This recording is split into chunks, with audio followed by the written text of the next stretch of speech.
Welcome to the Classic Adventure Gaming Podcast. My name is Gus, and we have got another one-on-one interview for you today with none other than the great Jeff Simpson, who happens to be the co-president of Buddyscott Entertainment Group and author of classic fantasy adventure game modules such as Swords Sewercery and the Crypt of Terror. My goal sitting down with Jeff was to get inside his brain to see how he creates and produces what I consider to be some of the most imaginative and finely crafted, through actual play, adventures. Jeff also happens to be one of the best people you will have the pleasure of meeting and interacting with in the fantasy adventure game space. But before we jump in with Jeff and his unique brand of adventure crafting, I wanted to give you guys a very quick heads up on a current Kickstarter being ran by the Merciless Merchants. If you've never heard of the Merchants, these guys produce great adventure modules. They happen to publish Palace of Unquiet Repose, which is by our very own panel member, the Prince of Nothing. And I've had the opportunity to run that myself. And the quality of both the module and play and the quality of the published module are fantastic. So these guys do great work. And they are currently running a Kickstarter right now. That Kickstarter comprises of 3 adventure modules for Advanced Dungeons and Dragons called The Coming of Winter. So if that is something that interests you and you are so inclined, I will have a link to that Kickstarter in the show notes. That being said, let's jump into it with Mr. Jeff Simpson.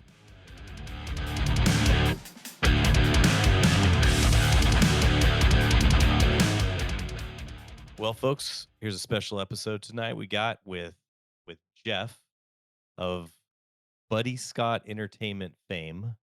You consider yourself the co-CEO, correct, Jeff? Co-president, yes. We are a Co-president. triumvirate. That's awesome. Co-president. So Jeff has graciously joined us this evening. This will be we're going to talk a little bit about Jeff's background running fantasy adventure games, including his incredible ability to produce just wildly entertaining modules. I've had the opportunity myself to run them at a convention recently, and his ability to kind of turn those modules over in kind of what I consider to be record time. So he's going to discuss his process with us. We're also going to have a little conversation about, creativity in adventure game writing, maybe discuss a little bit of his own personal homebrew and how to get involved in homebrew. And maybe at the end of this thing, we'll talk about running games and best practices at the table to keep your players engaged and keep the pace of your games moving, and anything else Jeff wants to talk about. So Jeff, welcome. Thanks for coming. Thank you very much. It's good to be here with, I was going to say you guys, but I guess it's just the 2 of us today. So good to be here. So man, give everybody just a little bit of background on, because you have a pretty cool story, kind of how you got into games as a family, um, So yeah, my yeah. dad has been playing pretty much since day one.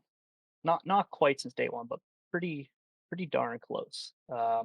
As a result, I've been playing D&D pretty much my entire life. I've been playing since I was properly playing since I was about 7. But even before that, I'd be sitting at the table when my parents were playing, rolling dice, just sitting and listening, asking questions, stacking dice towers and stuff like that. So I am the product of what happens when you raise a kid on D&D, for better or for worse. That's great. I love it. I spent a lot of time, just in terms of history. Like I spent a lot of time playing the 3rd edition, and its various iterations. Um, And I think I got into old school games because I found a copy of, to be fair, I'd always looked at a lot of the old modules and stuff like that, um, just from a historical perspective. And I did play some AD&D when I was in middle school. But in terms of my production of old school stuff, I found a copy of Mold Bay Basic on Facebook Marketplace for super cheap.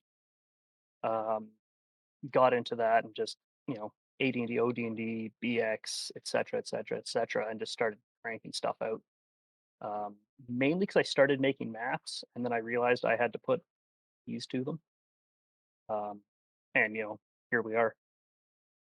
Very cool. So kind of backing up a little bit with your, when you were a youngin sitting there at the table with your parents, what edition did your parents were they playing at the time? That would have been uh, second edition. Okay, Yeah, would have been second. nice. And anything particular stick out, or just the dice were cool and shiny, you like to stack them? Um, I, when you have two parents that are into fantasy, like my mom played at the table. She also read a lot of like Dragonlance books and stuff like that. And then you have a dad who's running all of this. It's hard to escape. So it's absolutely a part of my upbringing. Um, the kind of memory that stands out the most is what I consider my first experience as a dungeon master at the ripe old age of 6. And it was recess time. And this girl, she said, "Jeff, I want to go play puppies." I said, "Well, I want to play D&D." So we made a compromise, and I said, "Okay, well, we can play puppies, but you have to be a Cerberus, the three-headed dog." And I'm considering that my first ever use of being a dungeon master, restricting someone's like race that they can play in, grade one recess, girl wanting to play puppies. The rest is history. Very cool. So, when was the you say you were creating lots of maps at the earliest. Yep, What does that look like? Were you just sitting in class? You had the grid paper, classic just exactly. putting together? Okay. And especially in the evenings, like to me, making map very meditative, very calming. Like you're sitting around in the evening doing nothing, kind of just watching TV, and I'd have the grid book out and just drawing lines. Um, Really just relaxing activity to make maps, and it's that's actually a major part of my writing process is having this huge backlog of unkeyed maps. Because what will happen is I'll finally get an idea for a module, and I'll say, "Oh, okay, I need a module in a sewer. I've come up with this idea." So I look through the map book and I go, "Oh, perfect. Here's a map right here that's a sewer. This is what we're using." And I might need to tweak it a bit because I think, oh, I really want, this second section to be over here. So I'll erase a little bit so I can add a secret door in or who knows what. But having that massive backlog of maps that I'm just cranking out, very stream of conscious, like, I said, as almost a meditative process is huge in the actual process of putting out these modules. So, do you always in your process, which we're gonna get into, always start with a map? Are Not you always. okay. There are times where I'll come up with an idea and realize I don't have a map that suits that, or I don't have a map that I like. At which point I'll say, okay, I need a map that is a wizard's tower. Okay, I guess I'll have to draw one of those. But the actual like once I want a module put out, it probably starts more with the actual inspiration of the module than it does the map.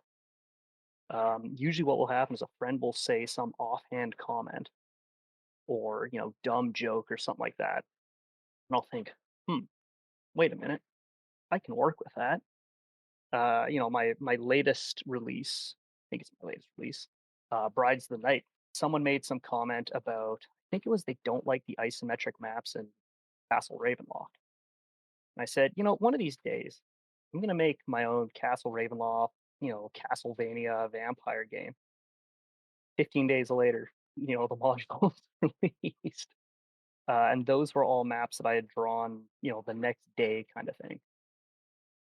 So, once you get the idea in your head, how exactly do you start forming the geomorphs about what you wanna do? Is that just something that comes when you put to the paper, or do you have kind of shapes and rough idea of what the layout's gonna look like, or you just kind of work as you go with those things? Yeah, I'm very stream of consciousness when I do these kinds of things. Okay. Um, if I'm drawing a map, I'll be drawing a room, and then as I'm drawing it, think, "Huh, I wonder what I should put in here," and then I'll start kind of daydreaming as I'm doing it. And the trick is remembering what I've daydreamed. Um, but like I said, as I'm writing this, coming up with all these ideas of what I could put in there, and then when I have an idea and need to put it to a map, um, it's again very just kind of as I go along. I'm thinking, okay, well, this is here. What else do I need that connects to this? What else do I need to put forth the same atmosphere, what else do I need to give breathing room? It's very by the seat of my pants. Nice. Do you have a particular I'm very curious about this too, because different people do it different ways. Do you have a specific method that you use for, like, you have a daydream, I know you love driving trucks, part Mhm. of the day job, and you come up with stuff while you're doing that. How do you get your stuff down? Quickly? Do you record it to audio? Do you write it down when you get a moment? Like, what's your method for that? There's like 7 million methods. Okay, okay. So if I have my phone handy, I go into my note app and I type in whatever I'm doing. If I have paper handy, I'll write it there. If I'm at my computer, in my, module writing folder, I have a little notepad that's just called unsorted ideas, and I'll just type it up in there. If I'm driving the truck, what I'll do is I'll start speaking out loud to myself what this idea is, and then just start daydreaming me already playing D&D through the scenario where I am both the DM and the players. And I just start running through it in my head, speaking out loud. For the longest time, the radio in my work truck didn't work. Um, so usually what I would do is I would give movie reviews to non-existent audiences until I had a D&D idea where I would just start running an imaginary game. And by the time I got to somewhere I could park and type the idea up in my phone, it was so developed in my head that I was absolutely fine. And the the daydreaming aspect of this is one of the most important things someone can do when they want to kind of capture that the creativity. People say, Jeff, your modules have this like absolute creative spark to them. How do you do that? It's daydreaming. You have to be constantly just letting your mind wander, think of different things. Um, really just let your imagination fly, because the more you use it, the stronger it gets. It's really a use it or lose it type of quality. And a good way to help, I think, develop that is engage with media that has nothing to do with what you want to do. If I want to write a, traditional fantasy sword and sorcery kind of European-esque, standard D&D adventure, don't watch sword and sorcery movies, don't watch historical, knights and swords kind of thing. Go and watch anything but that. Go and watch World War II movies, go and watch westerns, go and watch comedies, go and watch horrors.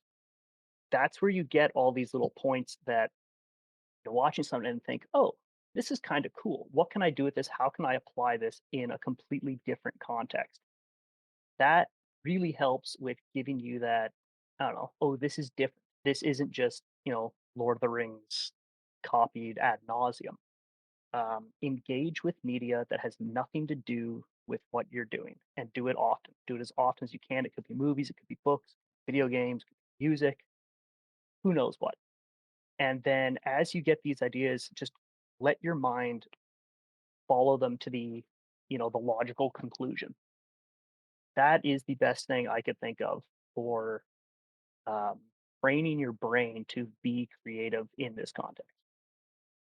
No, I like that a lot.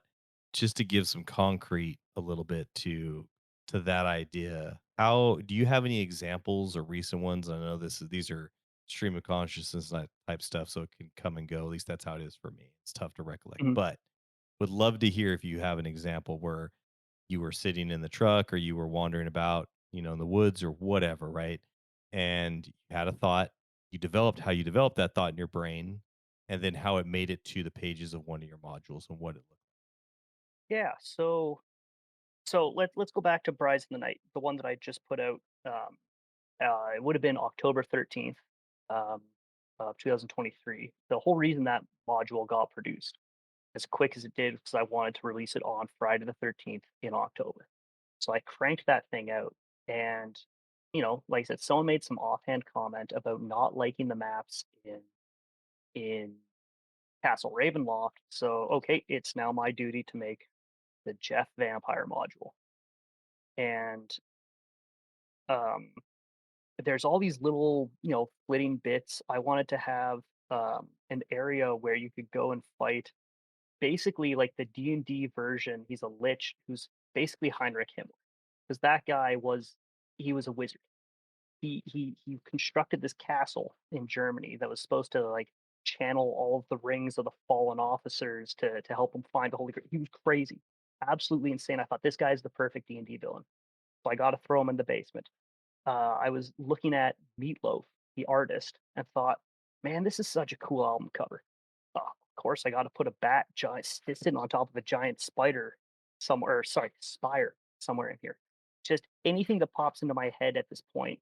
Okay, figure out how I can put it into the context of this kind of gothic horror module, and very much just anything that I saw. Okay, does this work? No. Okay, I'll write it down for later. Does this work? Yeah, I can put a giant bat, and that works perfectly. Right, stick it in the church. There'll be a giant reliquary made of gold instead of the Empire State Building that's on the cover to I think it's Meatloaf 2, Back into Hell. Um, there we go. So cool. So those are the high level concepts. Once you get, like you said, you had the bats, Mhm. like this could work in a room. How do you develop out the actual mechanics for those rooms to make them engaging from that aspect? So the conceptual component is there of what the rooms are going to look like, what their shape will be, what might be in them. But did you have a separate thought process around how you develop out mechanically what those rooms do? A lot of it's based on the monster entries. I try to use things that already have monster entries just so I don't have to make something new and balance everything. So I'll go back and I'll look at the monster manual, but then I'll also look at the Mold Fate cookbooks. I'll look at the OD&D books. I'll look at whatever retro clones I have to see if anything pops out as mechanically something that I want to explore. Treasure that might make sense to be with them. I'll look at the other rooms around that particular area to see if there's something that I want to either interact with that room or say, oh, okay, I need something in this room that will take effect later on or have some kind of relevance elsewhere. So some of it is just, like I said, going through the book. If I have to roll on the charts that say, chance of trap and room, chance of unguarded treasure, etc., I'll do that sometimes as a start and then kind of refine things until it's completely unrecognizable from what it initially started as. Other times it's just I sit with my fingers at the keyboard and just type and see what comes out. Then I'll read it back and say, okay, that made no sense. How do I change that till it does make sense? It's a lot of thinking of what I would want to do. And that is a very important aspect in kind of my philosophy of releasing a lot of these modules. I release them for free. I don't believe in charging money for them. And part of that is I am making all these adventures for my own use. It is something that I want in my own campaign world. If someone else can find use in it, great. They are more than welcome to take this module. They can change it up however they want. They can run it however they want. But I'm not here trying to make a product that conforms to whatever the market wants. It's something that, okay, this is how I run the game. This is what I am specifically looking for. This is what I'll make. If you can use it, great. All the power to you. So a lot of it's just me thinking, yeah, this is going to work for the group that I have in mind that I play with. This will be fun. I'm going to enjoy inflicting this upon my players and refining it through that lens. I like that a lot. Speaking to, I feel like from previous conversations that we've had, just watching you discuss things and your history of coming up literally, you know, very early in the hobby. You've been exposed to mini monsters, mini monster manuals, mini modules. Do you feel like that can get in the way of your creativity, or does it just make it easier for you to draw on inspiration? Uh, I think that makes it easier, I guess. So the one thing I'd like to point out, and this is an opinion I've had for a long time, is that take Monster Manual 1, just the standard monster manual. It's got orcs, it's got some giants, got a minotaur in it, right? Your standard monsters. If as a DM you cannot run a compelling campaign with just the contents of the monster manual, You need to go back and work on your fundamentals. You don't need to dress everything up to be absolutely crazy. Um, if you can't be creative with an orc, you're not going to be creative with a Norker. Um, and my kind of go-to, instead of using the monster manual, what I typically do is use the monsters from Heroes of Might and Magic 3. That to me, when I'm looking through a game system and I'm thinking, okay, this it's missing a few monsters. What is it? Oh, okay, that's why it doesn't contain this monster that's contained in Heroes of Might and Magic 3. That's why I think it's incomplete. And I think that, like, once you realize that and you practice being creative with simple creatures, I think it's just another way to train that imaginative part of your brain where instead of trying to think of, okay, I need to make some unique monster that has all these special abilities and this and that and this and that, you're realizing, oh, wait a minute, I can just use a Cyclops and add some personality, add some environmental effect, add some contextual key, add some ally to them. And that's what makes it more than just a Cyclops standing in a square chamber. And I think that's where the creativity really comes out is when you're able to come up um, with these kind of very natural seeming alterations to a situation. No, it makes a lot of sense to me. So if you could give advice, I guess, to, and we do this, try to refer this back to folks that are just getting into the hobby for the first time, individual that's interested in not doesn't want to run something canned, Hmm. pre-published or published, right? They Hmm. want to create something unique for themselves. Hmm. What's the advice you would give them kind of as far as, how to kind of execute on that process? And because I feel like you have a good insight on how to finish things. You get things done, you have a start, you have great concepts. I feel like a lot of people could benefit from that. So what advice would you give to that new person, and kind of how do you complete your module so quickly? Like what's the kind of recipe for your personal success on that? Okay, so let's break that down. I'm going to start with the second question, where how do you get these? How do you follow through with the product? How do you actually get it done? How do you get it out? How do you do it fast? And then I will tackle advice to people that want to make their own thing instead of just running a module. Step one for getting the module out is putting way too high of standards on yourself that no one else, you'd never put on anyone else. Probably unhealthy. But I say, well, shoot, now people are relying on me. I have said publicly, oh, I'm going to release this Dracula, Ravenloft Castlevania module. Well, I don't want people to think I'm a liar. I guess I better put it out. I've said that I want it out on Friday the 13th. I can't go back on my word.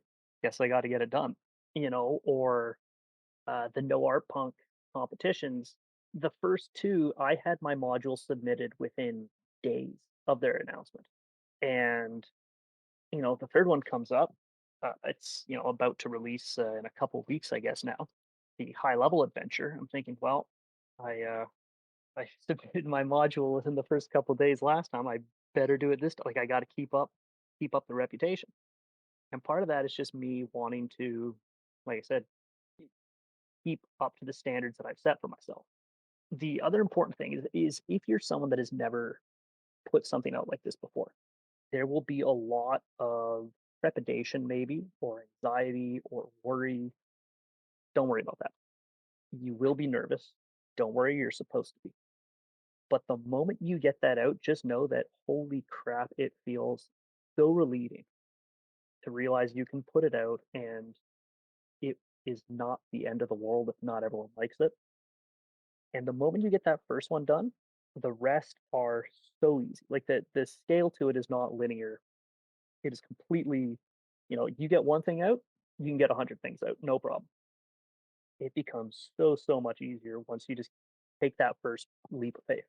In terms of wanting to do things entirely for yourself instead of following, the kind of established setups, I'm going to give a really crappy answer for this and start by running something from a book. It really is helpful when you can get a proper adventure that is meant for teaching beginners. B1 and Search the Unknown. It tells you how to key a dungeon. it's one of the most invaluable resources for a new person to fantasy adventure games. Not just because it's simple and meant for a beginner, but because it literally tells you, look, we have given you the map, we've given you the keys, we're going to let you do it yourself, even if you don't run that. Sit down over a weekend and just pretend you were going to play it and go through the process of actually like reading the book cover to cover, because you will learn so many little things that you were probably going to miss if you just dove into it headfirst on your own. It's absolutely so useful. Then take a look, like go and look at maps from other adventures, not so you can try and copy them and say, oh, this is what they're doing. This is what I should do. But so you can see, "Oh, okay, this is what I like. I like how this map looks. I like how it feels. I like how I imagined it would play." And then keep that in mind and just start drawing a map. Just let the pencil go, see what you can do. Again, I would recommend using actual book monsters just because you're not going to have to balance them. You don't have to come up with new rules. And if you're really dead set on not using orcs and lizard men and giants and, bears oh my, use their stats, please. If you want to make, pink orcs with tusks coming out of their ears that have some sort of blinding spittle, that's fine. Just use the standard orc stat block until you're more familiar with the game. Because otherwise, I think you're setting yourself up for disappointment where you put all of this, blood, sweat, and tears into a project. And unless you're an absolute prodigy, there will be hiccups with it. And I think it's easy to become disillusioned when it isn't perfect. So don't be afraid of starting out small and simple. Stick to what is going to give you the best chance at success in the future. And then once you're a bit used to it, that's when you can start getting really just wild and making your own thing and coming up with all these different monster stats, new spells, and new items. You'll have the proper fundamental building blocks of, okay, this is how the game interacts. I know that doing this isn't going to work. You've set yourself up for success at that point. Very nice. So, is there any particular maps that in like your advice of, hey, go take a look at maps that inspire you from published modules? Do you remember Absolutely. like the early day maps that inspired you personally and the current ones that might inspire you? I know the exact map that really, really got me hooked. That is the first um, kind of level of Palace of Silver Princess. When I was getting into old school games, before this, I had made maps for things like Pathfinder and 3.5, whatever other games I was playing, and they were very, I'm going to say haphazard. It was just me making maps without any real rhyme or reason to them. When I got into fantasy adventure games, um, I set out to make this big mega dungeon. I still have it, and parts of it have been um, cut out and put into other products of mine, notably Halls from Cauldron Mountain. That contains a good amount of um, what I did for this initial mega dungeon. And what I did is I looked at the map for Palace of Silver Princess, and I just redrew it myself and then rekeyed it. And I had it on this. It was like a super dense sheet of grid paper that had like you know 800 squares, like super super tiny squares. Um, so I had that facing me as I drew the rest of the maps. And I don't know, I like how there's big long corridors in it. I like how there's some little sections. I think it's um, well, um, there's a lot of little loops in it. So you have your multiple passages kind of thing. And as I was looking at that, I was thinking, okay, how can I make a map that feels similar to this but isn't that? So if you ever look at my module Halls of Cauldron Mountain and look at the maps titled The Cold Ossuary and The Dragon Forge, those were made while I was staring at Palace of the Silver Princess. It's a cool looking map. I don't know, it's simple. There's not a lot of really complicated stuff going on. Like if you look at something like Tomb of Horrors, that's a complicated map. There's a lot of distinct sections. There's a lot of teleporting traps, secret doors, and it's all over the place. Um, and it's definitely something that you need to have a bit of experience before you dive into. And if you look at another classic starting adventure, B2, People on the Borderlands, it really is a terrible map.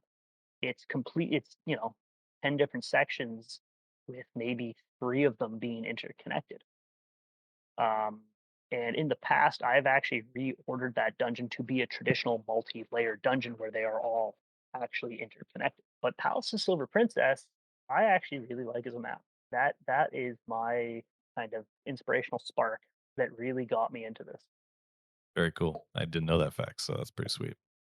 So as far as A through Z process for you when you make that decision that, hey, I've made this commitment. One, I think that's a great thing, right? And it's used to success in many other areas. People could apply that to a lot of areas in their life, right? And they do. Getting that out into the open to friends, to Mhm. strangers, saying you're going to do a thing is definitely motivational to do the thing because then it's not internal anymore. Yeah. So there's definitely plenty of research that becomes, that's a very effective way to do it. So I like it. I've used that myself to success. There's even companies, and this is a total tangent, but there's actually companies I just found out from some coworkers where you literally like sign up, that you're going to whatever run a certain number of miles a week, They like and you pester have to, you and like yeah, I don't remind want, you. Oh, well, excellent. no, well, yeah, what you do basically is everybody throws in $40. You have to have like one of those wrist bracelets or whatever, right, that tracks you, but basically, like, you get logged from the tracker, like, you have to report it in, and it has to be confirmed, and the company that runs it confirms it. But basically, like, if you don't get yours done that week, you lost and you lose your 40 bucks. So Oh, it's see, I it's a love s that. yeah, I it's like a love that. similar yeah, it's like a similar type concept, right? You get it out there in the open and That's absolutely like motivation by fire. I love exactly. that so much. Good. It's good. So that's a cool concept. So uh anybody listening that really has that drive, tell everybody about the fact that you're going to get this out in a certain amount of time. That'll light a little bit of fire for sure, no question about that, because nobody wants to, I mean, I feel like it's not a common person is okay with letting other people down, and Mhm, so I think that's the biggest motivator there. That's at least how I see it, which is cool, a cool concept, to throw that around. So anyway, the point of that was my main question or thrust of my question is, once you've done that, mhm. what's your process? Like, you talked a little bit, you get started with maps usually, right? Or a concept, and then it turns into a map. But once you get there and then, you'll start keying. After you've keyed everything, you've mapped everything, kind of what's your review process, what's your playtest process, and then kind of how do you actually refine what's on paper and make that consumable for, whoever, who you're putting out Yeah. to. So I have a bit of a template that I use that has, just stuff like the actual templating for like the front cover of the module and the introduction section, and it kind of says, okay, right here's the paragraph where I mentioned the map scale and the paragraph where I mentioned where you can find the monster stats and stuff like that. So I have everything already kind of laid out ahead of time, and that my layout doesn't always remain static. Um, I just put out a 7 voyages of Xylarthan module that I put a lot more thought into the actual, usability of it in terms of how I spaced out, key entries instead of just this giant block of text that I normally do. Because it is something that I really want to put out to people as opposed to just making it for myself like I normally do. But I have this template and I'll go through, I'll have 1, 2, 3, 4, 5, 6, 7, 8, 9, 10 written down for, what dungeon rooms are, and I'll start just without full sentence. Okay, 3 orcs. I'll check the treasure tables. Okay, 10 gold pieces, and I'll make a mention that there's a secret door there. And once I get all that, I'll just go through and just start writing the most basic description that I can. And it usually doesn't get more complex than that. If you guys have seen my modules, I'm not one for um, grand verbosity. I'm pretty short and to the point. I come from a very improv background, and I like to kind of just make up a lot of that stuff as I go. So I don't write massive room descriptions. I just tell me, the key points that I need to. Um, Not in that OSE bullet point style. I'll still use full sentences, um, but I definitely kind of just allow myself to describe it as I go along. But like I said, I'll write these descriptions down. I'll come up with all the treasure. If there's secret doors, I like to try and make them, a bit more interactive instead of just search for a secret door and find it. I like to have things like, bookshelves where you pull a certain book, or torch sconces that you can twist and turn, and statues you can, if you shake the statue's hand, door opens, stuff like that. And a lot of times I'll get through a section because I'm in that zone. I'll get bored and I'll put the module away for months. Um, and I'll work on a different module. Like at any given time, I have 10 things going on that go. I have just buckets of these things. Um, and then every once in a while, a module will come along that I really want done, and I'll get it done in 8 days. But I'll fully write it out, then I'll send it to one of the co-presidents, and they're usually the Buddyscott entertainment group. They'll usually read it over for like really awkward sentences that I wrote at like, midnight, half asleep in a freaking Powerade fueled, electrolyte days. Weird grammar, stuff like that. Um, then I'll go back, do a proper edit. I'll print out a hard copy. This is huge for editing. This is something I learned in university. And if you are a student that are listening to this, please remember this, not just for D&D, but for school. When you're writing a paper, when you're writing a module, whatever, print out a hard copy for editing. Do not use your digital, Word doc copy. Print it out and go through it with a pencil or a pen. So many more things will pop out at you. It's I don't know how it works. It just does. If you really want, read it out loud. That's another one that a lot of things will really stand out. Um, I'll give it a quick edit, doing that, retype it up, then I'll jump right into playtesting, where I just usually take it to my home group, and once they're done the current dungeon they're on, I'll say, "Oh, you guys got a quest hook over here," and I'll give them something juicy, and they'll say, "Oh, okay, well, that sounds cool. I guess Jeff needs to playtest another module." So they'll go there, we'll play through it. I'll look for things like, okay, um, are these monsters too tough? Are they too weak? Was this too hard to interact with? Um, did the players come up with any ideas that I didn't think of? So if there's an area that I read it to them, they say like, "Oh, this sounds like there's a secret door here. This is really something's pinging or secret door sense here." I might say, "Huh, maybe I will put a secret door here." I'll make a little note and kind of change it based off of not how the feedback of the actual, okay, this worked, this didn't, but also what the players naturally fell to doing. I will add that in, because if my players thought of it, good chance other players will think of it. Other than that, that's pretty much all I do for playtesting. I'm not as big on making everything perfectly balanced. I'm completely okay with some fights being too easy and some fights being too hard. Almost all fantasy adventure games have some sort of clause in them that says if you are fighting, low HD monsters and you're, fifth level and you're fighting a bunch of kobolds, you only get part experience for it. I expect that groups will use that. And when they run into an encounter on one of my modules way too easy, don't give them combat experience from it. They didn't learn anything from it. But I'm not going to go out and completely change the encounter to make it more hard because, well, I mean, I might depending on the circumstances, but I won't necessarily do that because I think sometimes these weaker encounters, the purpose is not to whittle away the PC's resources or present them with a challenge, but to play into the atmosphere of the dungeon. What is actually going on in this dungeon, and how does this how does this encounter play into that? And if monsters are too hard, sometimes you got to run. I expect players to, and if they want to charge in and get themselves killed, then look, you guys have been playing this long enough, you know better. So my playtesting experience is a bit more loose, a bit more raw than I think some people that are really fine tuning things for that perfection. I go for a bit more of a loosey goosey approach. No, I think that's part of your success, though, honestly.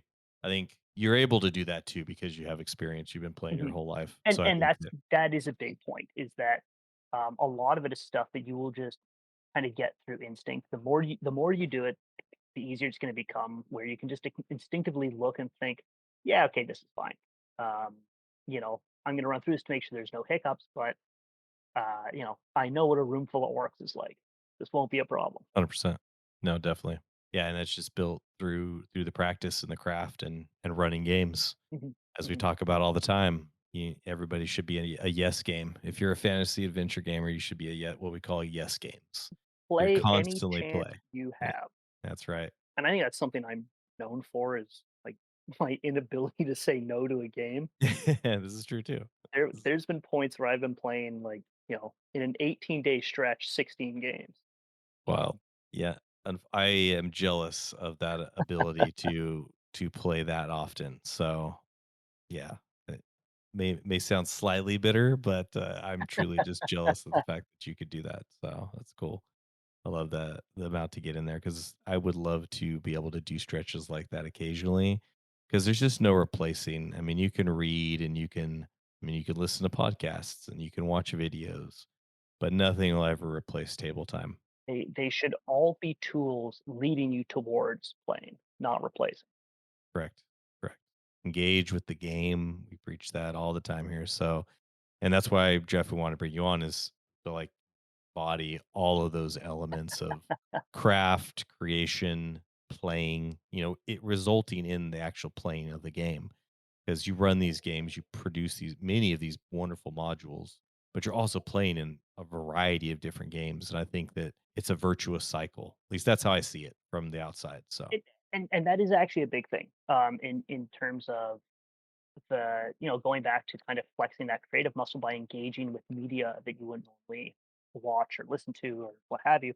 Play in games that you wouldn't normally play in, because it gives you a perspective on how the game runs, how that style of game runs, like mechanically and thematically, is what I'm getting at, I think.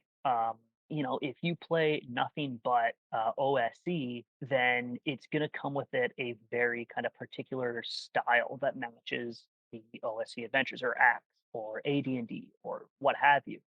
Um, if all of a sudden you go into a second edition, like super heavy storyline Dragonlance game, or you go into a fourth edition game that's all about tactical movement and combat and your powers and all that, or you go into like the old FASA Star Trek RPG, like you're going to be looking at things from a completely different perspective. And again, it's giving you ideas elsewhere. Where how is fourth edition relevant to fantasy adventure games? Well, it isn't. But every once in a while, you'll remember like, oh, I remember I was playing that 40 game and my character had some cool ability. I wonder how I can replicate that in OD&D or BX or AD&D or whatever, and, turn it into a magic item. And having that perspective in, okay, I played this game and this didn't work, or I played this game and this mechanic actually really did work. It helps you just get a deeper understanding of, I think, game design, as opposed to kind of sticking your head in the sand and only engaging with, um, you know, just OSE or something where you're getting such a narrow view of what's possible in these types of games. yeah, actually OC is a great example of that because you have Gavin Norman's house style and house setting that heavily influence most of those products. So not only are you getting just there is the fact that yes, you're getting just a single rule set, and there's pluses and minuses from that. But mostly in that scenario, you're getting a flavor and a style that you could possibly really like and enjoy, no problem there. But if you're only getting that one note, like you said, it's going to be tough to draw on other inspirations to bring back to that style at some point. So I do like that advice quite a bit. I have it in my own myself. Like I've dabbled in many different skirmish war games that Osprey publishes. That helps with my creativity process. But I have on the docket eventually. Like I want to run some, or excuse me, I want to play in some Savage Worlds games. Want to play, maybe in a few more DCC games. I mean, there's a few other rule sets basically that I wouldn't mind testing out, just because I know for a fact I'm never going to run or play those games anywhere consistently.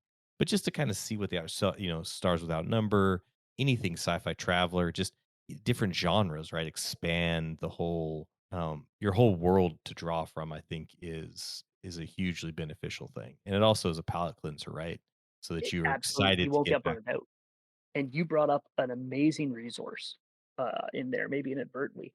If people don't know about Osprey books, you are in for a treat. These guys are one of the greatest publishers out there. The Osprey Men at Arms books are absolutely incredible resources. They're historical, um, little softcover books that give you uh, data on different uniforms, different weapons used, different pieces of art, different styles of combat, like anything you can imagine in respect to historical warfare. And that goes from like the war in the Middle East ongoing as we speak to like the Bronze Age. They go back all the way. They have the men at arms section. They have I think on castles. That's really cool. Castles and fortifications. Go check out Osprey books.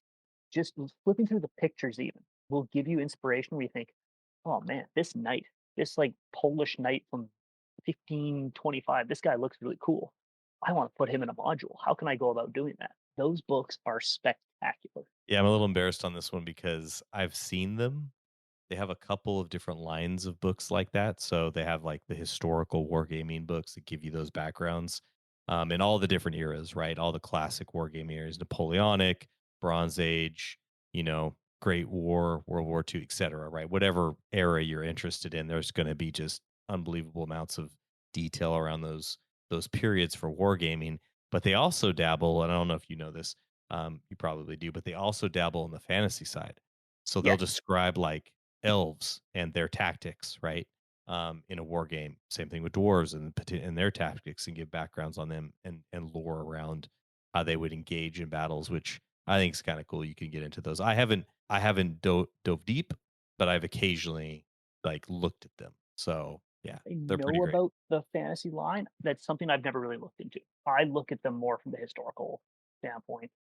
Um, but yeah, if their fantasy stuff follows the same level of quality as the rest of their products, it's going to be such a good resource for people, and it's so divorced from mechanics generally that you can use it for any game you are doing. It is so applicable.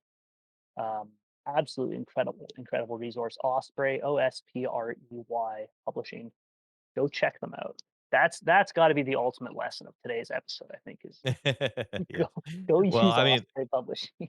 it's funny, yeah, I'm glad you brought that up because it's never something that comes straight to mind because before I stumbled into playing fantasy adventure games, I mean, I started, like I was a late comer to this. Like I knew about RPGs, and then eventually after I started, played my first game, found out about old school games, and then basically understood the style that I wanted, which was fantasy adventure gaming. Within the last like, couple of years of hanging around the circles that we run in. But it took a while to get there. And before I got there, though, Osprey was just simply one of the better publishers of skirmish game rules. Simple. And so I knew them for years, like decades. And they've always created really high quality products. And then they also, in more recent years, have got into actual board games. They kind of walk the line between like a skirmish war game and a board game. So they have some really good products out there for anybody that's interested, and their stuff is just well made, and they have debatably the best skirmish war game rules maker currently going, like designer in Joseph Bacolov. I think he's the guy that does Frostgrave for Yeah, anybody that yeah. dabbles in that. The dude's just prolific. It's insane how much stuff he puts out, and his games are just so much fun. So anyway, I could go off on we could probably both go off for days for how good Osprey is. But yes, go check out Osprey Publishing. On the same topic, a good resource for people in fantasy adventure games that has to do with wargaming that they might not realize is if you're looking for a map, like a world map, and you don't really know what you want to use, you can do what I did, and I went and looked at old issues of Strategy and Tactics, the like Hex and Shit military wargaming magazine. And each issue came with a fully complete Hex and Shit wargame that comes with a hex map. And I looked through a bunch of them, and one of them, it's from sometime in the 90s, I think. The game was called Sideshow, and it took place in East Africa. And that's my campaign world map. I just unfold that, and you have all these foreign sounding town names like Iringa and Itongo or whatever. There's a couple cities that I say, oh no, that doesn't say Nairobi anymore. That doesn't say Kilimanjaro anymore. Other than those two, whatever place name is there, that's the name. And it's a great looking map. It's got mountains, it's got forests, it's got plains, it's got roads, it's got different types of roads, so I can demark them as a patrolled road with less chance of wandering monster. A path that it exists as a path, but it's there's no guard presence or anything, so you won't get lost. But don't expect any prevention of bandits showing up. It's got water features on it, rivers and parts of the ocean and lakes. It's a great map. And I bought this issue of some 90s wargaming magazine on eBay for like 19.99 kind of thing. It was nothing. Great resource if you're looking for a world map. And yeah, absolute great advice. There's so many wonderful hex maps out in that space. Um, just just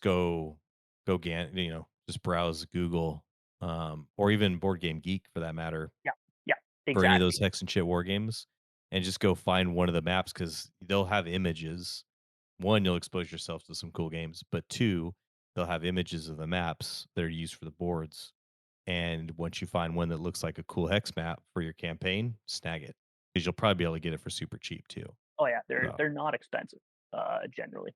absolutely great idea for anybody that just wants to get a quick map, and it will be unique to most everybody that will play. That the odds of them having played some obscure hex and shit war game that you got that from are slim to none. So no one will know at all where you got that. They'll think you're just a genius and you have some unbelievable printing skill. So I like it. So no, it's great. I've seen that map of yours too that you use, and it's so Yeah. nice. Yeah, that's really cool. Well, before we jump over, I think it's a good segue into kind of creating. You could talk everybody through the kind of home brews that you use to run your games, because as if anybody has can't tell so far in the conversation, you obviously are open to bringing in different mechanics and rules from all over wherever you feel you're inspired from. So kind of talk us through, what do you currently use, why did you bring those different rules in, what do you go about when you're looking at possibly additions to your own homebrew, and then kind of the things that you enjoy about home brewing, and maybe some things that lessons that you learn that you do it would be helpful for people that are interested. Yeah, for sure. So to start, I don't quite use the term homebrew.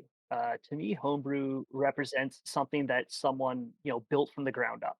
It's their own thing. I use the term Frankenbrew because it's some hideous monster built out of the parts of a thousand corpses. I think it more accurately represents my process in making these rules.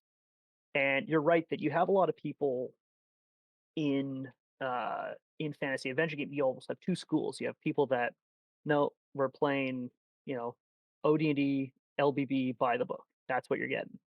And then you have people that are like permanently incapable of running something by the book and have to completely customize everything they do. And the way I see it, if I look at just D&D, I look at the OD&D line, the BX line, and maybe Becky at all, and the AD&D line. And I've described this before that AD&D is a fully furnished house. You can buy it. There's all the walls and windows, there's doors, there's furniture in there. Maybe you want to change your kitchen table, that's fine, but like you can just walk into the house and it's ready to go. BX is a house and there's no furniture. OD&D is like a bunch of plywood and 2x4s, make your own house. That's kind of how I view these. So my system is built off of BX, specifically the mold bake cook. systems because that's what I had hard copies of the book for. And it's something that has come about very organically, where I started off running it very by the book, and as I played, I realized I don't really like this. I want to change, like turning undead with clerics. By the book in Moldvay Cook is busted. It's really crappy.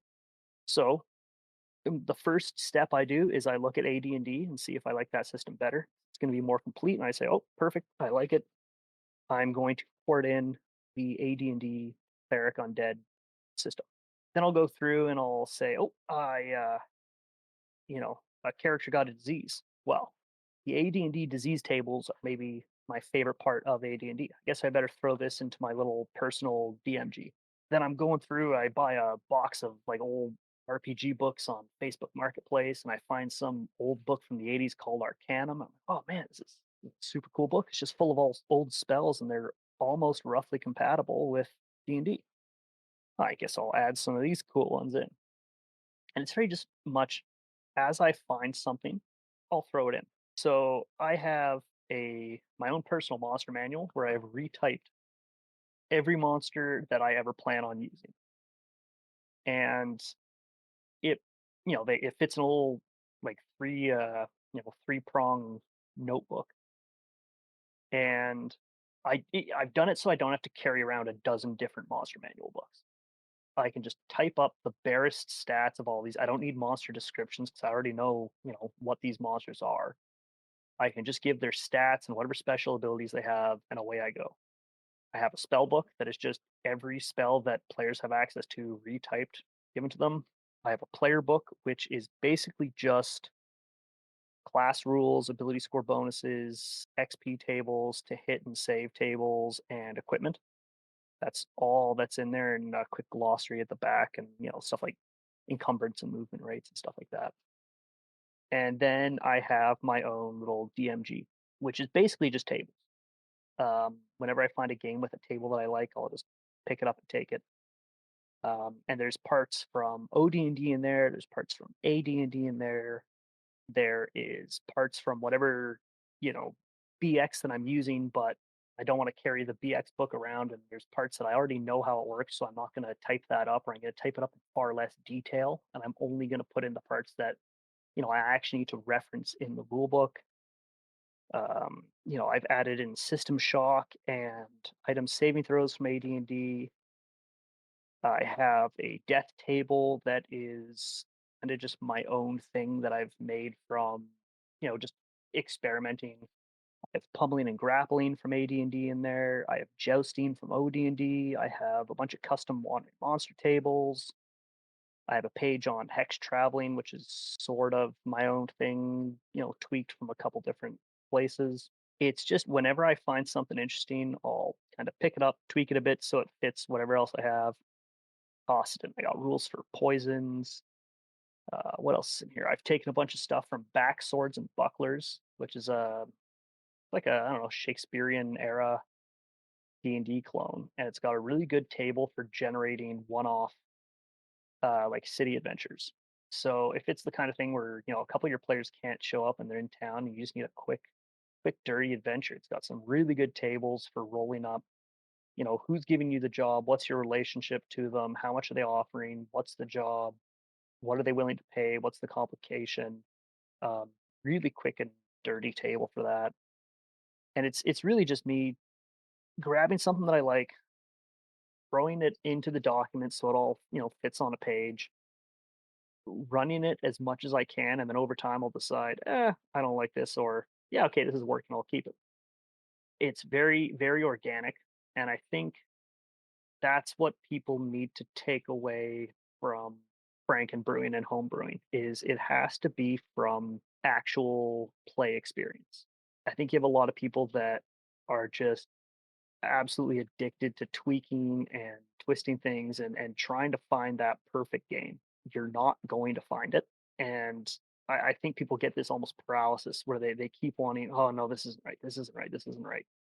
Stop it. Just run the game however you have it, run it, and you'll find what works and what doesn't work. And just over time, it will very naturally grow into something usable.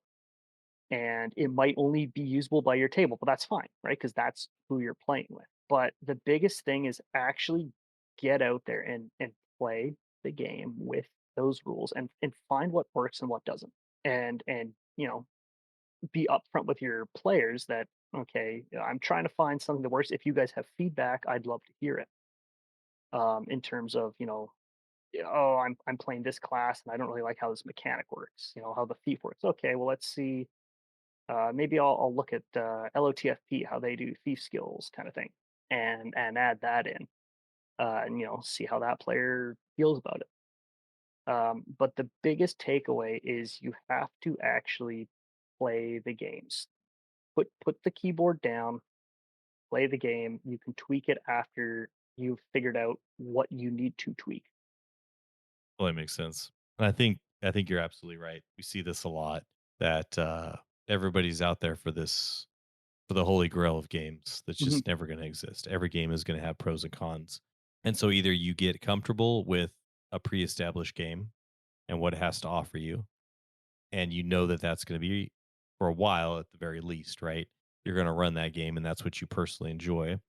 And maybe there's another game you move on to or whatever, but you know what comes with the fully furnished house. You just get that furniture and you're never going to change it.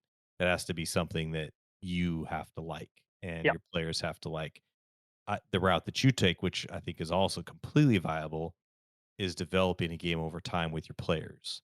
And I think there's a certain group, only a certain group that could pull that off. At least from in my opinion, is that and I think you're definitely one of those because no matter what, and this will kind of will move this conversation as well is your players, I have no doubt, trust you that when they show up that night, they're going to have a good time. Yeah. This I That have no question in my mind, that's a right? huge thing, and we know guys that have brought up the concept of the high trust party before, Yep. and that is mad. Like you can't just be playing with a completely different group of people for a one shot every week. It has to be a group of preferably friends that and you guys are friends first, and you're there to play D&D as friends. Um, it'll be a lot easier to talk to each other about what's working and what isn't, and that's a huge point that you bring up is trusting the group that no one is here to try and win the game and abuse whatever systems are in place, and that's huge for having something these kind of Frankenbrew or homebrew systems working. You're spot on with that. Yeah. And I think having that ability to show up, your players knowing they're going to show up, they know they're going to get a fun night because the content that's going to be put in front of them is going to be engaging. There's going to be lots for them to do and it's going to be unique and have your particular flavor on it, which is awesome in my opinion. So Mm. to me, when you have that trust level, like we're talking about, they're totally willing to experiment with different rules every single session. And like you said, though, you're building towards a particular feel and connectedness of the rules that you're bringing over time. So it's not just that I would imagine kind of what you explained. You're not just throwing in like taking out half the system and replacing with a completely different system that's in no way related, the other half every single session. Mhm. It sounded more like, and correct me if I'm wrong, but it sounded more like you're sprinkling things in and over years it becomes kind of a Yeah, cohesive unit. Okay. absolutely. And another big thing is when I look at the changes that I've done, most of them haven't been player facing. Once I did the kind of release, quote unquote release version of the spell document that I gave to my players, there's been very few changes to that, and there's been very few changes to classes. When I look at my player document, the only thing that has changed in it, apart from some typos and grammatical errors that I've spotted here and there, is I've added custom level titles for each alignment. So a lawful and a chaotic fighting man have different level titles. That is the only thing really that has changed, and I added in an appendix N one day for the players. So from the player side, they're not really dealing with a constant flux of how the game functions. Most of those little things I've added are on the DM side, where it's okay. I've dealt with poisons in this way, and I don't like how that worked. Okay, I'll try something else. the players have no idea that I've done something. Well, they might when I say, "Oh, you have to roll this." "Oh, I didn't roll that last time." "Yeah, I'm trying something out. Don't worry about it." Most of the changes I have made are DM facing, and I think that's an important segment because the players don't have to learn something new every time. They don't have to get used to something, then forget it. That is an important point, I think. No, definitely. A lot more latitude to play with the back end mechanics, around world building, content creation, all those things can easily be tinkered with a lot more easily without your players ever seeing it. It's when you're playing around with, like you said, player facing rules like, attack throw, tables that are dealing with combat that they're going to engage with almost every session, or exploration they're going to engage with every session. Yeah, That becomes a little more, that's a little, if you're switching those out every session, it's gonna be very jarring. yeah, and there have been things that I have changed their player facing. In my BX games, fighters get a flat +1 to hit. So it's one of those things that after a couple days, okay, anyone who's a fighter, just write it on your sheet. You have a +1. Why? You just have a +1. Don't worry about it. Or critical hits is something that I added in at one point for only fighters and a couple other specific races classes. So fighters, half orcs, cavemen, stuff like that can do criticals. No one else can. And it was the kind of thing where I just told the players, okay, by the way, you can do this now. But the and in the cleric on dead tables, I said, okay, we can erase that. We have a new table now. This is what we're sticking with. It's the AD&D table. Most of the actual functioning of their character has stayed pretty much identical to day one. And that's really important, I think, just to prevent the kind of player confusion that comes from that. I like it. That's cool. I think a lot of people that listen to this show will be very interested in potentially, dabbling in the Frankenbrew world. So, and it's not something that we don't encourage. I feel like there's a lot of, and hopefully something that people grab out of this from this conversation is that there's a lot of ability and a lot of latitude in fantasy adventure gaming. Mhm. There's pillars, there's fundamentals that make it fantasy adventure gaming, but within inside of those pretty broad pillars, there's a lot that you can do. And another thing is to, you know, be open minded with your games because you might find a game that is really close to what you want. So I currently have two games that I default running. I have my BX Frankenbrew, and I've adopted Seven Voyages of Xylarthan, which I am absolutely loving. I'm having so much fun, and that is not 100% perfect for me. I have changed one or two things in that, but what I've done is I've printed out my own little kind of house rules document. Again, most of it's DM facing. Basically, new monster stats that weren't in the original book, and some other little fairly minor things. Like I put a new language table in. There's a bit of setting information. Some of it's just reorganized information from the main book that I just want, easier access for the players to open up and find the attack matrices. I've changed the races slightly, so there's no elves, halflings, and dwarves. Like, you know, you can you can get away with altering a game without altering every aspect of it. In terms of changes, in my Seven Voyages games from what's presented in the book, pretty much the only thing the players are going to notice is the no demi-humans, but instead there's Nephilim-blooded, Jinn-blooded, and Satyr-blooded races. That's pretty much the only thing they're going to notice, and it's an easy thing that you can write on like an index card and stick in the rule book on that page. So, you can get full into home brewing and Franken brewing, but you can also do a really simple, hey, yeah, guys, we're playing AD&D, but I have lizard men instead of half orcs. Here you go. Here's one sheet, and that might be exactly the game you're looking for. So when you find these games, think about it in terms of how much work do I actually need to do to make this the game that I want. Try to work smart, not hard. If a game really isn't working for you, it's probably not the game for you. But if a game is so close, it might just be easier to change like two things, and you're laughing. That's great. So I think kind of the final topic I really wanted to cover with you, Jeff, and obviously I'll give you the last word if there's anything else you want to bring up too, but towards the end of the podcast. But you have quite, like we've mentioned previously, you play in a lot of games, not just online, but in person as well, Mhm. and you have a pretty open system, or at least your players come from all over, and you recruit from all over.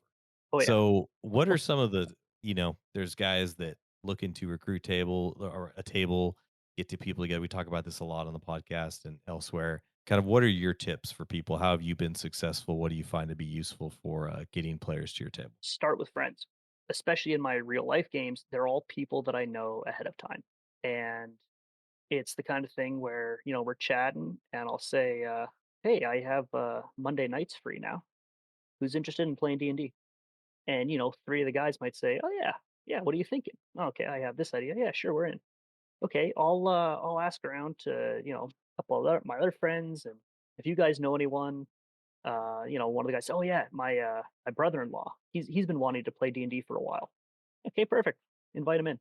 And because everyone know and like not everyone knows each other, but everyone knows at least one person. Like none of us knew, my friend's brother-in-law, but they know each other well enough. Um, it's really easy to just jump into that high trust group as opposed to recruiting a bunch of people online, and hoping to kind of strike gold. That's not to say I don't do that. Yeah, I think a big thing if you are recruiting friends, if you're recruiting people online, wherever you're going, is be very upfront about the expectations of the game. Tell them exactly the type of game you want to run, and let them know like this is what we're planning on doing. If you are interested, and you are authentically able to commit, great, I'd love to have you. If it's a super casual game, I have a game every second Tuesday. It's extremely casual.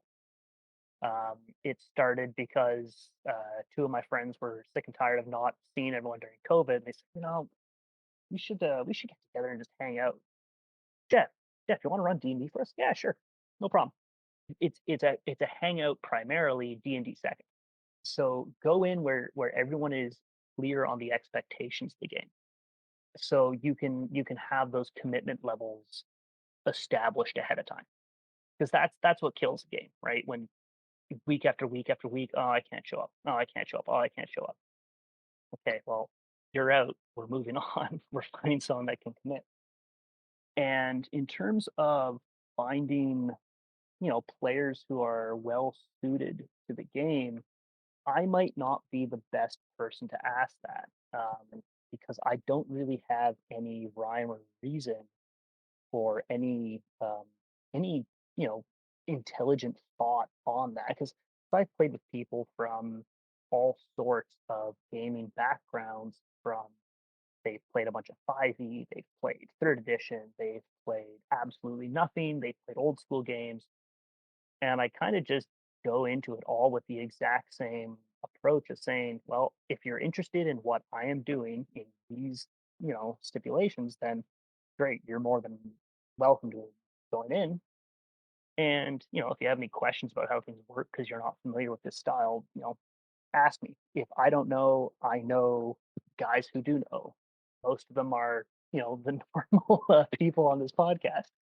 I'm asking EOTV or reservists how something works, but I don't have a good answer of, um, look for people that can do this, look for people that can do that, look for people that have this kind of experience. I go into it completely just if someone's interested, I trust that they are interested to learn when I tell them something. So I'm sorry I don't have a better answer for that. No, no, not at all. Yeah, I think it's just I think that is I think that's what's unique about your answer is that you're open to anybody coming to the table and you've been successful at doing that. Mhm, So, and like you said, I think maybe the little piece that I'll ask about and unwind is you set expectations, right? mhm. At the beginning, you kind of mentioned that a little bit. How exactly do you like to do that with new players that are coming to your table? So step one is here's like the gold standard of Jeff game expectations. Step one is I ask them, okay, how much do you know about D&D? Do you know what the six stats are? Okay, great. So you know what strength and dexterity are. Perfect. You know what charisma is. All right. Here's what you need to know. Everyone in this world has 18 charisma. This is a Frank Frazetta painting right here, and if they don't know Frank Frazetta, they're about to find out who Frank Frazetta is. And I show them as many Frank Frazetta paintings as they need. And I say, I don't care if you're a wizard, I don't care if you're a priest, I don't care if you're a thief, I don't care if you're a man or a woman. You're the absolute paragon of humanity. You're a hero. You're beautiful. No one is wearing clothing. Everyone is just wearing oil and fur. See all these monsters? You're gonna go and kill them. That's what they get to know. We are playing Frank Frazetta paintings here. Um, or my Seven Voyages games, I say, yeah, have you seen any Ray Harryhausen movie? Good. That's what we're playing. If you're not into that, this won't be for you. If you are, you're in luck. And I'm just very blunt at telling them that. And if they're into playing a Frank Frazetta game or a Ray Harryhausen game, perfect. If not, I got bad news for you. This is probably the wrong game for you. Um, I was going to run Castles and Tillin recently and ended up running something else because I put a poll forward to my players, and they all went for one of the other options. And my pitch for that was Arrested Development with skeletons, and that got quite a few raised eyebrows. People saying, "Oh, okay, this is this is a good option. I'm interested in this." Um, but I'll just tell them exactly how I plan on running the game. Sometimes I might give them a little appendix N of go and watch these movies. Um, I try not to make it too long because I can very easily do that. I watch a lot of movies. Um, and if that's what they're into, then stick around. And I think it has even I think it might actually work to your benefit if they never done that or don't even know they're interested in it or not. Yeah, Because absolutely. pitching I it in can kind that of mold them. manner, yeah, pitching it in that manner, like, well, that actually sounds cool. Or they look at the painting, and there's just no way that you can't look at Frank Frazetta painting Not and not instantly have want to get some in. type of, yeah, exactly, not have some type of reaction, right? Like there's going to be some reaction. I mean, for people that I would want to play with it, I want to see a like eye popping reaction if they've never Yeah, seen it, right? yeah. And then I know, that's such a great idea is just present the image of what you're about to play to them and just kind of see the response. Because even if they weren't interested in playing D&D or the game itself, all of a sudden you pitch in that manner, and they're like, well, let me reassess that, right? Like, let me try it and see, So I like So that. I have a folder on my computer. This is called D&D Inspiration, and it's a bunch of art. Some of it is D&D art. Like there's some Caldwell, there's some Elmore, there's a bunch of Zeta, there is some Norum, some Dusko, some Vallejo. There's some Michael Whalen, did all the Elric art. There's also some Mhm. classic, like I have the MCY Robin Hood art. I have a bunch of Viktor Vesnetsov, he's a Russian artist. Um, and whenever I need to say, "Oh yeah, this is the game we're doing," I'll pull that up and show that to someone. Or I might be coming up with an idea and say, "Oh yeah, are you familiar with the King of the Dead um, art for was used for this Sirathungal album or was used for this Elric and Melnibone book?" And they say, "No, okay, yeah, let me pull this up." Show it to them, and instantly they know the image that I am using in my head. That's awesome. No, I like that a lot. A picture is worth a thousand words. No question about it. Well, my friend, is there any pearls of wisdom you wanted to close this out with, the listeners, to running better games or anything in general, or any resources that you think would be valuable to someone getting into this game? Yeah, I have both a pearl of wisdom and an apology. The pearl of wisdom will be play the game. Yeah, we like to sit around online and talk about it. We like to listen to podcasts about it. We like to watch YouTube videos about it. Read blog posts. Get some people together and play the game. It's You will learn so much more from doing that. That's number one. Play the game. The apology is, of course, now I come on, have this nice podcast appearance. I'd love to come on again. Um, and we're talking about how fast I put out some of these modules. I need to apologize to everyone because I'm going to be away on a course for the next 18 months.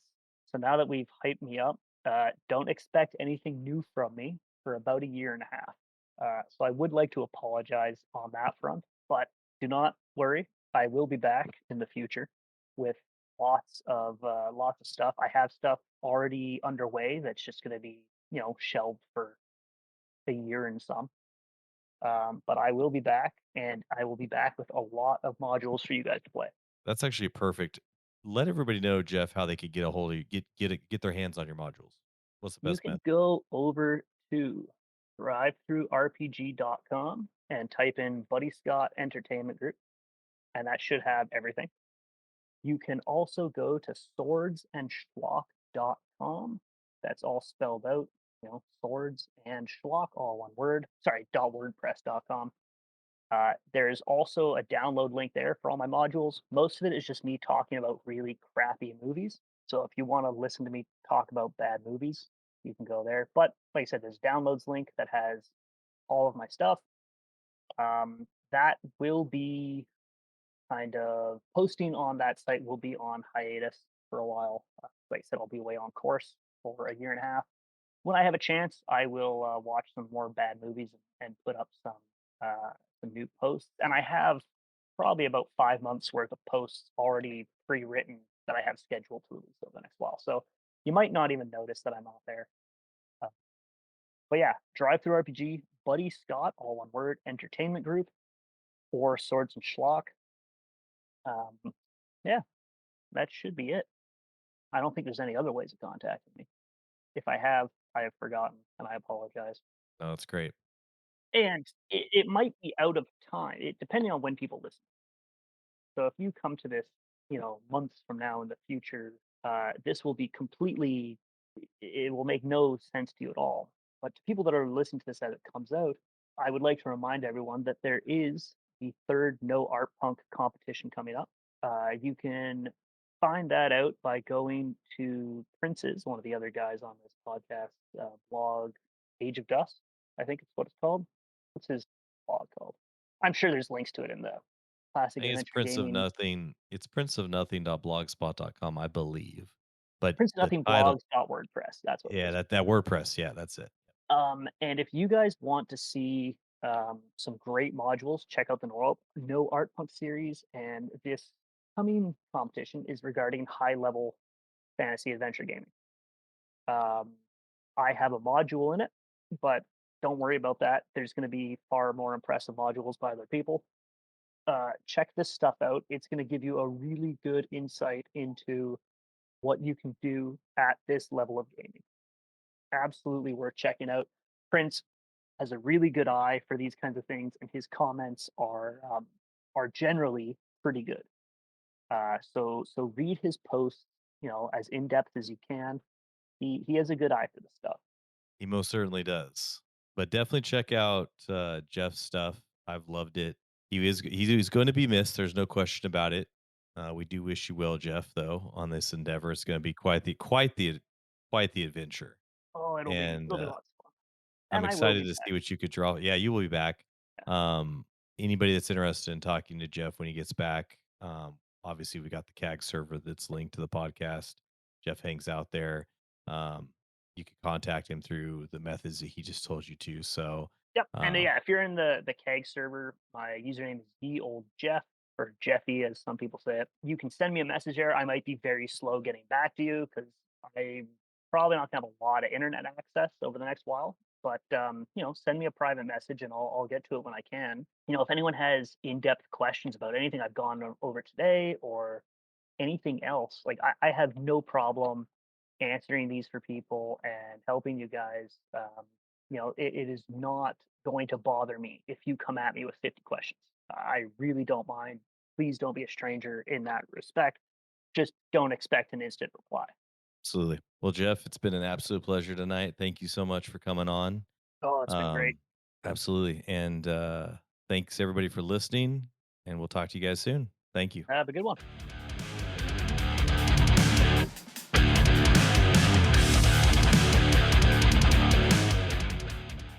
Well, I hope everybody enjoyed getting a little glimpse inside the mind of a mad genius of adventuring that is ye old Jeff. I had the pleasure to interact a lot with Jeff in several Discord servers. and I've run his adventure Crypt of Terror 3 times for 3 separate groups. I believe one of those sessions was actually at this year's Texas RPG Con, and my players and I all had a blast each time in each session that I ran it. So regardless of what any well-known bloggers may have to say about Jeff's work, one thing I know is certain: this man loves this hobby, and he loves playing the game above all else. And I believe that it truly shows through in his modules.